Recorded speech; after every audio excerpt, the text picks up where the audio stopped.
So ngayon, lagay lang natin to sa ref para mag-chill or para mas mabilis sa freezer. Tapos, saka natin lalagyan ng strawberry topping.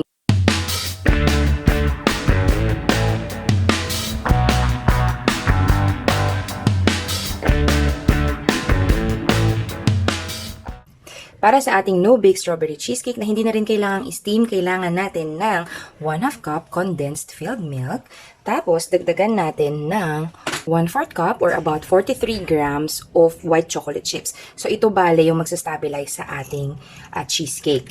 May mga recipe na gelatin ang ginagamit pero hindi kasi, para sa akin, hindi okay yung nagiging texture ng cheesecake kapag nilagay nyo ng gelatin. I prefer yung white chocolate chips para yun yung maging structure o yun yung tumulong na tumigas yung ating cheesecake. So, kailangan lang ito i-microwave for about 30 seconds para mag-melt yung white chocolate chips. Bago nyo isalang sa microwave ang inyong white chocolate chips at condensed filled milk, make sure na i-coat nyo na ng condensed milk yung inyong white chocolate chips kasi baka masunog siya. Yan, ito na, 30 seconds na nakasalang sa microwave. Kailangan lang nating haluin para totally mag-melt.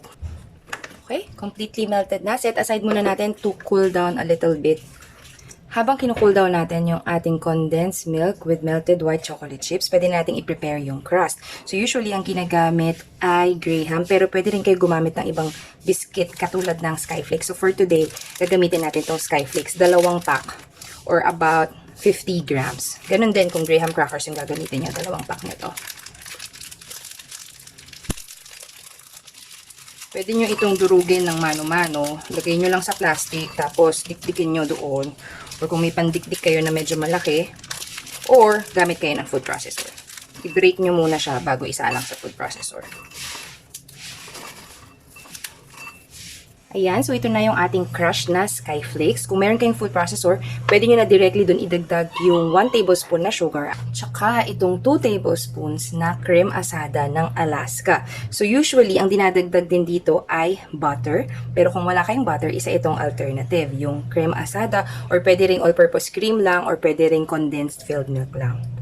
Pero since meron kaming Crema-Asada, ito yung gamitin natin. Haluin mabuti hanggang ma-coat lahat ng inyong biscuit. Yan. Na-moisten na lahat ng ating biscuit crumbs. Pwede natin to i-transfer sa ating container. Since refrigerated cake ito, pwede tayong gumamit nitong microwavable na plastic about 6 inches in diameter. Pwede rin can, pero mas makakamura kayo kasi kapag itong ginamit nyo.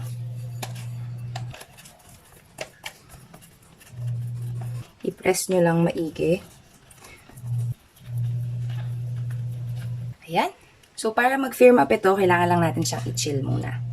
Tapos, tuloy natin yung paghalo sa ating filling. Nag-cool down na ang ating condensed milk with melted white chocolate. So, pwede natin idagdag ang 1/2 cup na all-purpose cream. I highly recommend na Lesley all-purpose cream ang gamitin ninyo. Tapos, 1 cup or 8 ounces na cream cheese. Dapat softened ito. Kapag hindi softened, kapag binit nyo yan, ako, magka-clump-clump yan.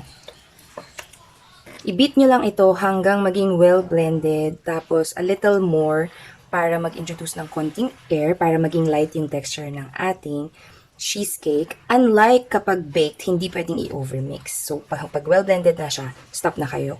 Pag dito, encourage ko yung medyo i-mix pa natin siya ng maigi. I-run lang natin yung sides. Tapos, at this point, pwede na rin natin idagdag yung ating Calamansi Juice. Pwede rin kayong gumamit ng lemon juice or diet juice. So, kung wala po kayong hand mixer or stand mixer, pwede kayong gumamit ng blender. Pwede rin mano-mano ito, pero medyo nakakangalay nga lang sa braso. Pero pwede pa rin. Ito na yung ating crust na nag-firm up na ng bahagya. Pwede na nating i-transfer yung ating cheesecake filling.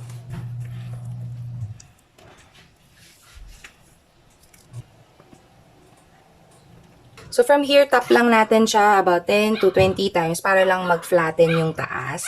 So, ngayon, lagay lang natin to sa ref para mag-chill or para mas mabilis sa freezer. Tapos, saka natin lalagyan ng strawberry topping. Right before nyo siya i-serve, pwede, o kaya yun kapag ibibigay nyo na siya or ibibenta nyo na siya, tsaka nyo na lang ilagay yung inyong topping.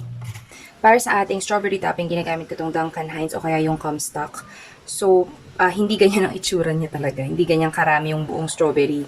So, makikita nyo, ayan, maraming syrup. Tapos, merong few na strawberry. So, para na lang mas uniform yung topping ninyo, i-mash na lang natin siya. Mas magandang gumamit ng strainer. Pwede nyo rin siyang gamitan ng food processor, or blender, or mixer. Pero yung mano-mano, ganito siya. Ayan, so kung makikita ninyo, marami yung syrup niya. Although marami rin naman yung buo-buo. Kaya lang, hindi magiging uniform yan kapag nilagay nyo na sa itaas ng inyong cheesecake. Gamitin lang natin ng spatula or spoon. Pwede rin para i-mash lang to. Kaya lang ako gumagamit nitong sifter para hindi siya madulas i-mash. Kasi kapag sa direct sa bowl, medyo nadudulas-dulas yung strawberries. Pag dito, kumakapit siya. Kailangan lang natin ay 1/4 nito para sa isang 6-inch na strawberry cheesecake. So, kita nyo naman, ang bilis lang niya kasi malambot na talaga yung strawberries. Tapos, haluin para maging uniform. Ma-spread out yung buong strawberry na na-mash na natin. And we're good. Ayan, so ito na ang ating chilled na cheesecake. Ayan, medyo firm na siya sa taas, pero pwede pa siyang patigasin. Pwede na natin siya lagyan ng strawberry topping. So itong strawberry topping, ang isang can ay about 21 ounces. So bawat isang 6-inch na No Bake Strawberry Cheesecake, 5.25 ounces or 148 grams. So i-weigh natin para accurate. I-level lang natin. Very generous tong cheesecake na to. About 2 inches yung kapal niya. And that's good. Ayan. So, ito na ang ating No Bake Strawberry Cheesecake.